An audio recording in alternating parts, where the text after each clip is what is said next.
go. McGee holding, looking. Here comes Miller to the top. Miller a catch. Miller a look. He hit it. Reggie Miller knocked it down. Ball. Now Michael Jordan and Reggie Miller having a go at it. And I mean, we got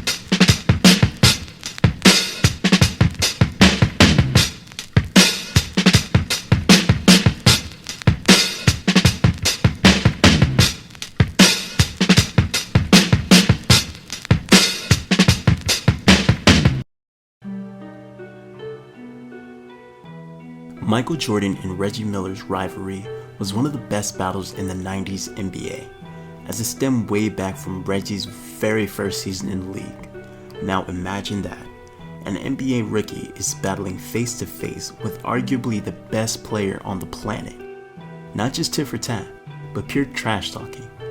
And Reggie was known for his competitive attitude, but what some may not know is that he got it long before the NBA. In fact, it was from playing against his sister, Cheryl Miller.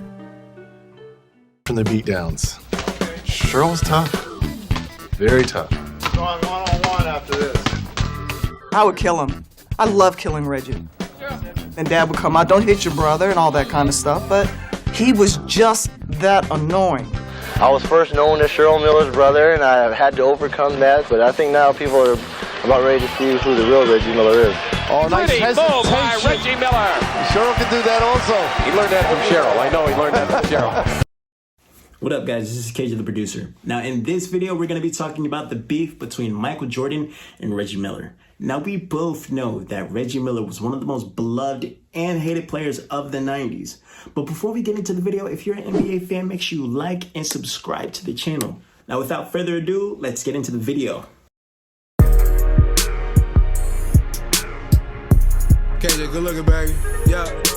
7 days a week, I've been working 7 days a week. I've been.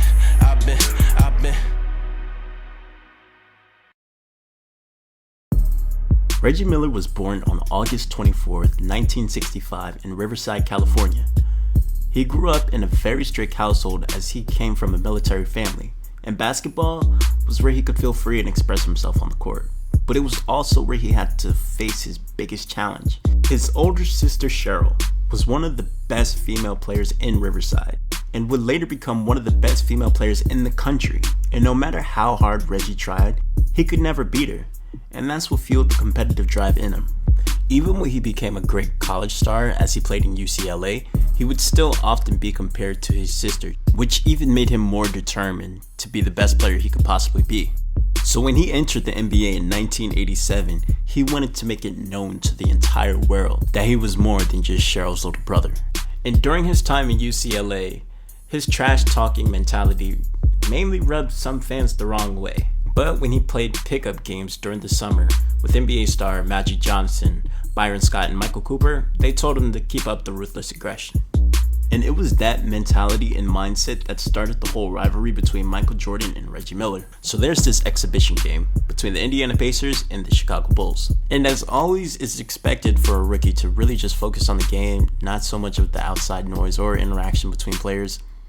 That wasn't Reggie Miller. And this happened. I'm not the biggest of guys. I may be tall, but when I came into the league, I was only 175, 180 pounds. So I wasn't the biggest or strongest guys. I needed to have a little bit of an edge. My mouth was my edge. My rookie year, we were playing the Chicago Bulls, and this is Michael Jordan's third or fourth year in. Okay. And we were playing the next exhibition game in some obscure place. And most veterans do not like to play in exhibition games. They want to get to the real thing. I'm a wide-eyed, energetic rookie, and we're playing this exhibition game, and Michael's going through the motion. And Chuck Person, who's on my team, who's a trash talker as well, is like, can you believe Michael Jordan, the guy everyone's talking about, who's supposed to be able to walk on water, you're out here killing him, Reg. This is in the first half. It's like, you should be talking to him. It's like, you know, you're right, Michael. Who do you think you are? The great Michael Jordan? That's right, there's a new kid on town, right? He kind of looks at me and starts shaking his head. So at half, I have 10, and he has 4 points, right? I'm doing all this talking. He's like, okay.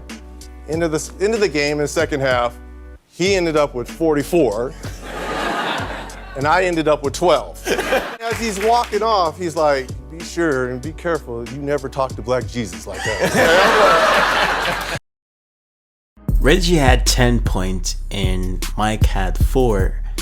And somehow Miller thought that was enough to talk sideways to Air Jordan, completely unaware that that only fuels Jordan and that there's another half of the game. Crazy thing is, that was exhibition. Their first meet of that season, MJ dropped 37 on Reggie. People didn't know Michael Jordan and Reggie Miller would eventually become a rivalry when it started, since Reggie didn't enter the league a superstar. In fact, when Reggie entered the NBA, it took him some time before he could fully display his true dominance, as he started off the bench for most of his rookie season. But during their rivalry, it was always an intense matchup every time they played against each other.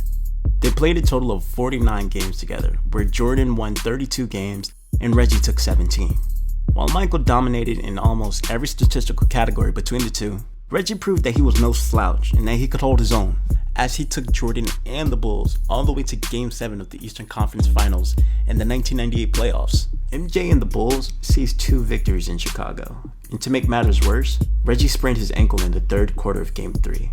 Playing through the pain, Miller scored 28 points to lead the Pacers to victory. With the game on the line, with the very last possession, it was going to be either Reggie Miller or Michael Jordan taking the very last shot, and that's exactly what happened in Game 4. With 2.9 seconds left in the game, Reggie Miller scored the winning shot. McGee holding, looking. Here comes Miller to the top. Miller a catch. Miller a look. He hit it. Reggie Miller knocked it down. 4/10 of a second left.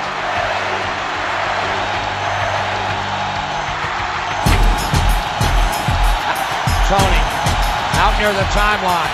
Looking. Got it to Michael.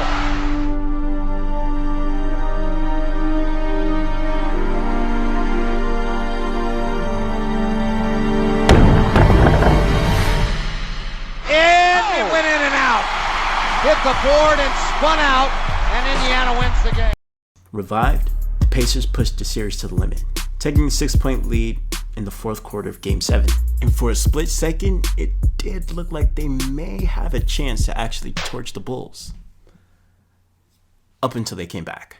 Kerr can tie it, and does.